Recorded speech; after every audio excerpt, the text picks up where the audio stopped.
Over 100 years ago, the tragic event involving the Titanic resulted in the loss of numerous renowned individuals. Remarkably, to this day, it still remains a source of fatalities. An example of this can be seen in the recent occurrence of the Titan submersible wreck, which is featured in a video available on my channel.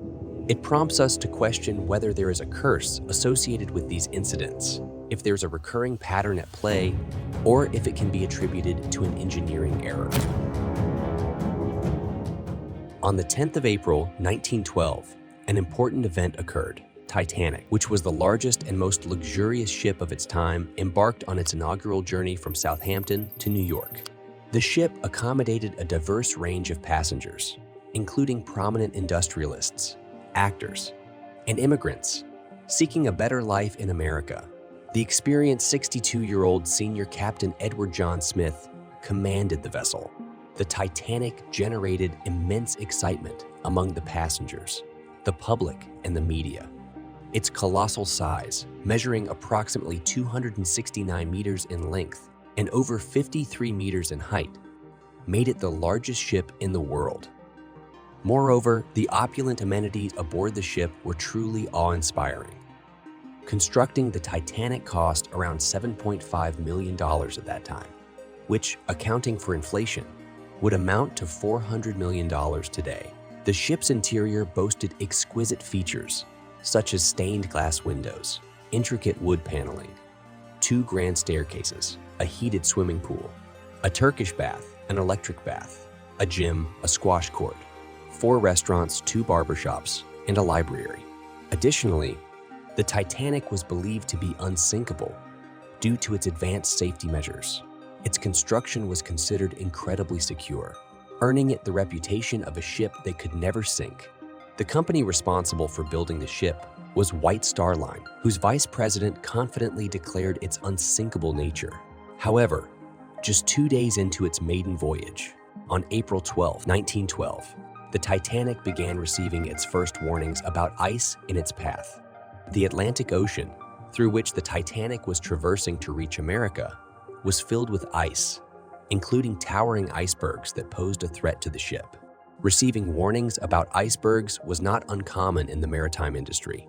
Ships sailing the oceans often communicated via radio and signals to alert nearby vessels of ice presence and caution them about potential dangers.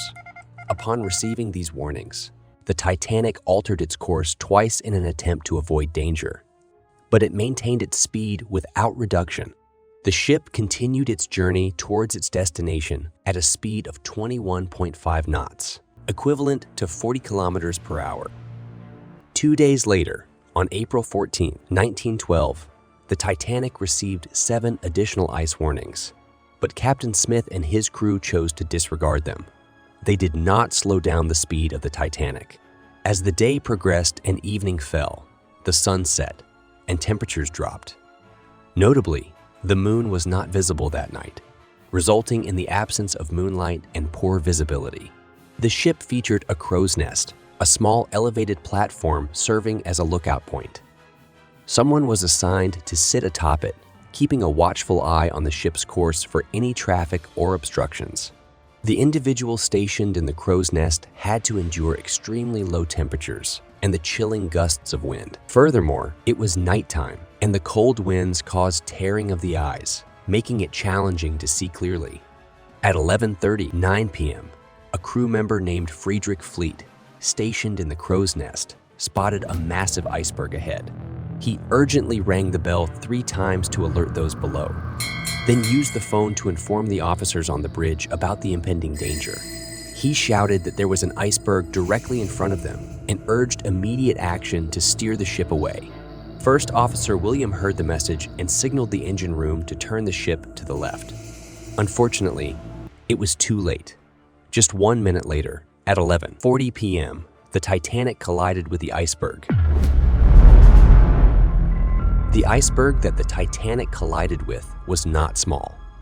It measured 200 by 400 feet, equivalent to the size of a football field, and reached a height matching that of the crow's nest. Scientists estimate that the iceberg weighed approximately 1.5 million tons. The front right side of the Titanic, specifically near the bow, made contact with the iceberg.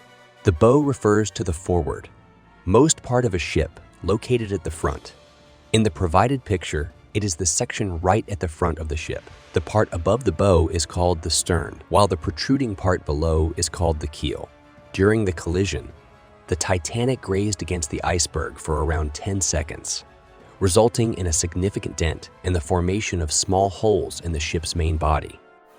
A few seconds after the collision, the ship's captain, Smith, and architect Thomas Andrews arrived at the scene to assess the extent of the damage.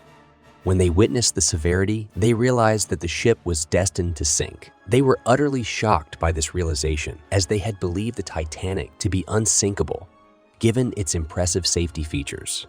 One of the key safety features contributing to this belief was the Titanic's double-bottomed hull.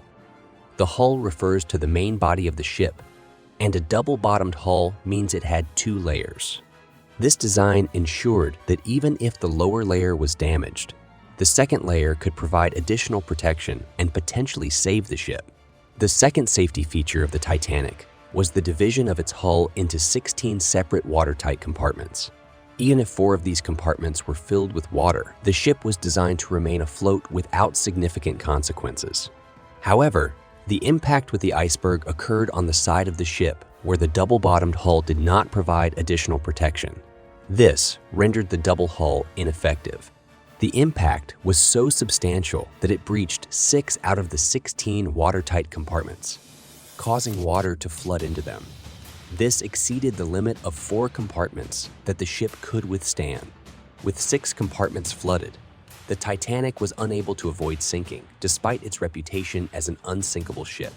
Approximately 20 minutes after the collision, at 12, Captain Smith instructed his crew to send a distress call via radio. They hoped that nearby ships would receive the distress signal and come to their rescue. Senior radio operator Jack Phillips played a heroic role in this situation. He tirelessly sent distress signals, one after another, in the hope of receiving a response from any ship in the vicinity. Finally, after 20 minutes, Carpathia, a ship located near the Titanic, detected the distress signal. The operator of the Carpathia communicated with the Titanic and directed their ship to move toward the stricken vessel for rescue. However, despite its proximity, the Carpathia was still 107 kilometers away from the Titanic. Even if it traveled at its top speed, it would take approximately 3.5 hours to reach the Titanic. The question arose whether the Titanic could stay afloat for that duration. Meanwhile, the rest of the crew members on the Titanic illuminated the sky with flares and rockets, hoping that nearby ships would notice them. Unfortunately, apart from the Carpathia, there was no response from any other vessels in the vicinity, as Captain Smith ordered the evacuation of passengers. However, many passengers on the ship were not initially fearful. Most believed in the Titanic's unsinkable reputation, which had been emphasized repeatedly in company advertisements. They thought that despite hitting an iceberg, the ship would not sink. Consequently, when the first lifeboat was lowered, although it had a capacity for 65 people, only 28 individuals boarded. Half of the lifeboat remained empty. As time passed, the ship's compartments began to fill with water, one after another, causing the vessel to tilt. Gradually, the passengers realized the imminent danger of the ship sinking. This realization triggered chaos and panic, with people running around in a state of panic.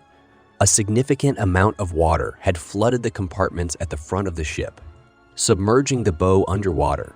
As a result, the rear part of Titanic surfaced out of the water. As the Titanic continued to tilt, the propellers at the back of the ship became visible above the waterline. With the ship in such a precarious state, chaos and panic took hold.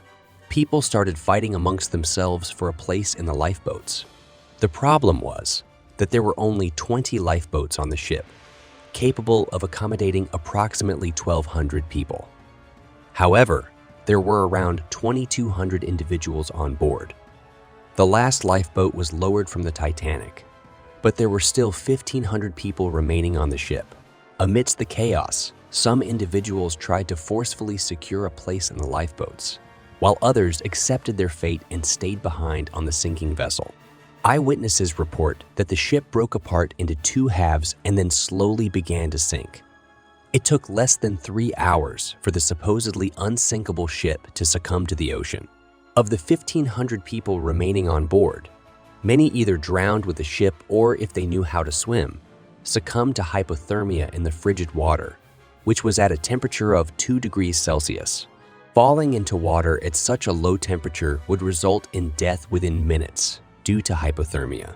It is believed that Captain Edward Smith remained at the ship's wheel until the end and drowned with the ship. Some theories even suggest he may have committed suicide. Carpathia, the ship that had set out to rescue the Titanic, arrived at the location around 3:30 a.m., approximately 1 hour after the sinking. Although it intended to save the people on board, it was too late to rescue those who had perished in the tragic event. After the Titanic disaster, investigations uncovered shocking facts and gave rise to controversies. One such revelation is the presence of another ship, the S. Californian, just 37 kilometers away from the Titanic on that fateful night. This ship had the potential to reach the Titanic in time to rescue its passengers. About an hour before the Titanic collided with the iceberg, the S. Californian issued the final warning regarding the presence of numerous icebergs in the area. Following this warning, at 11:15 p.m., the radio operator on the Californian ship turned off the radio, and the ship halted for the night, taking precautionary measures due to the danger posed by icebergs. Since the Californian ship was stationary and its radio was turned off, it did not receive the distress signals sent by the Titanic. The proximity between the two ships was such that passengers on the deck of the Titanic could see the Californian on the horizon. One of the Titanic officers even mentioned seeing a ship in the distance while boarding passengers, expressing confidence that it would come to their rescue and assuring there was no need to worry. However, despite rockets and flares being launched from the Titanic, the S. Californian did not respond or come to their aid. Reports indicate that the crew members on the Californian ship actually witnessed the rockets being fired from the Titanic after midnight. Indeed, the SS Californian's crew had informed their captain, Stanley Lord, about the rockets and flares they witnessed from the Titanic. However, Captain Lord dismissed them as mere signals from wealthy passengers who were enjoying themselves, rather than distress signals. If Captain Lord had taken the rockets and flares seriously that night, many lives aboard the Titanic could have been saved. When the Californian switched on its radio the next morning, they received the SOS calls from the Titanic. However, by then, it was too late. They arrived at the site only to find lifeless bodies floating in the water. While Captain Lord of the Californian received significant blame in the inquiries conducted, it is important to note that the responsibility for such a massive disaster cannot be placed solely on one individual. There were other factors and parties involved. For instance, the inadequate number of lifeboats on the Titanic was due to the belief held by the ship's builders that the vessel was unsinkable, rendering the need for sufficient lifeboats unnecessary. Additionally, the captain of the Titanic had not conducted safety drills, even though one was scheduled for the day the ship collided with the iceberg. The captain canceled the drill, deeming it unnecessary because of the ship's perceived unsinkability. Another mistake was made by the steersman, Robert Hitchens, who was at the ship's steering wheel that night. When the iceberg alarm was sounded, the officer on the deck instructed the ship to turn left. However, in a state of panic, Hitchens misunderstood the message and steered the ship in the opposite direction, towards the iceberg. By the time he realized his mistake, it was too late. The British inquiry into the disaster also found that the Titanic had received numerous iceberg warnings and was advised to proceed with caution. Despite these warnings, the ship continued to sail at full speed. The decision not to slow down the Titanic, despite receiving ice warnings, can be attributed to various theories. One popular theory suggests that Joseph Bruce Ismay, the chairman and managing director of White Star Line, the company that built the Titanic, influenced Captain Smith and pressured him to maintain the ship's speed. There was significant pressure from the company to complete the ship's maiden voyage in just 6 days, aiming to break records and showcase the Titanic as not only the largest and most expensive ship, but also the fastest. A specific incident on April 14th at 2 p.m. supports this theory. Captain Smith showed Ismay an ice warning and suggested reducing the ship's speed. However, Ismay discreetly placed the paper in his pocket to prevent the passengers and crew members from finding out. He did not want the ship's speed to be compromised.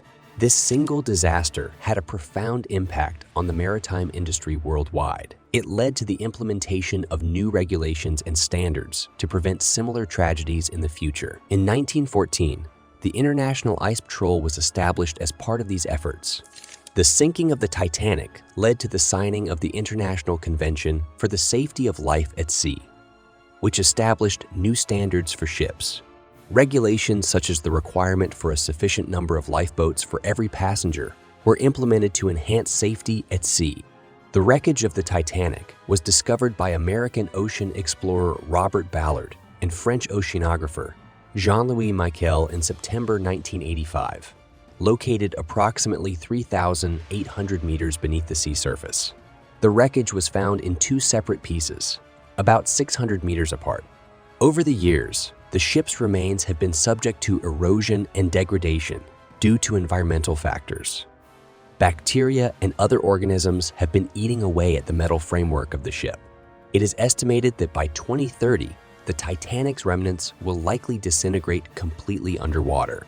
Despite the passage of 111 years since the ship's sinking, the fascination surrounding the Titanic continues to captivate people's minds.